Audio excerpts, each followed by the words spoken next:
et surtout des souvenirs plein la tête. C'est la sortie de la semaine au cinéma. Les Bad Guys font leur retour. Un film déjanté et hilarant comme leurs personnages d'ailleurs. Des anciens escrocs devenus gentils, mais c'était sans compter sur une bande de filles terribles, les Bad Girls, qui vont les faire sortir de leur retraite. Et pour l'occasion, Pierre Ninet et Jean-Pascal Zadi reprennent eux aussi du service pour les voix françaises. Charline Fénéon et Olivier Levasseur.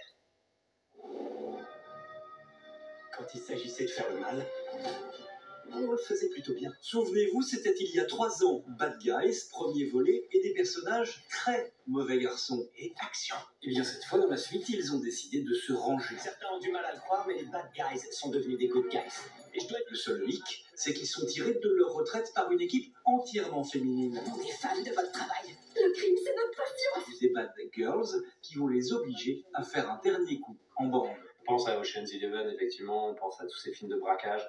Et où tout est bien huilé, avec la touche de charisme, et en même temps, quand ça part en live, du coup, tu te dis comment il va gérer le truc, et c'est un personnage qu'on adore. Lupin aussi, c'est un peu ça, quoi. Ouais, c'est un peu Lupin, ouais. C'est fou comment on aime bien les cambrioleurs organisés. Gadget, cascade, jusqu'à un petit tour dans l'espace. Cette fois, les héros ont droit à tout, et pour leur donner vie, Pierre Ninet dans La Voix du Loup.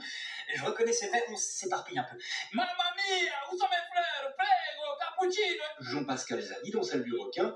Alice Belaïdi, Igor Gotzman, la production réalisateur français, alors ces voix françaises, ils les adorent. Pour moi, de voir ça, d'avoir vraiment des gens qui sont capables de prendre ces doublages et de les prendre à cœur et de donner leur propre voix en français, c'est un vrai cadeau. Vraiment, merci. Humour, action, et comme dans tout film d'animation, un message livré avec tout ça. Cette fois, il est question de rédemption et d'acceptation de soi. C'est difficile de rester positif quand on n'arrête pas de se faire jeter. On a l'impression de, je sais pas, de servir à rien. On a le droit de se tromper, on a le droit de se rattraper, on a le droit de demander pardon. Et c'est super joli comme sujet. C'est pas une finalité de se tromper, ça peut être une intention. Non, ça fait partie du chemin en fait. On est redevenus méchants. Bref, Bad Guys, Bad Good Movie, mauvais garçon, mais bon film d'animation. Aya Nakamura est notre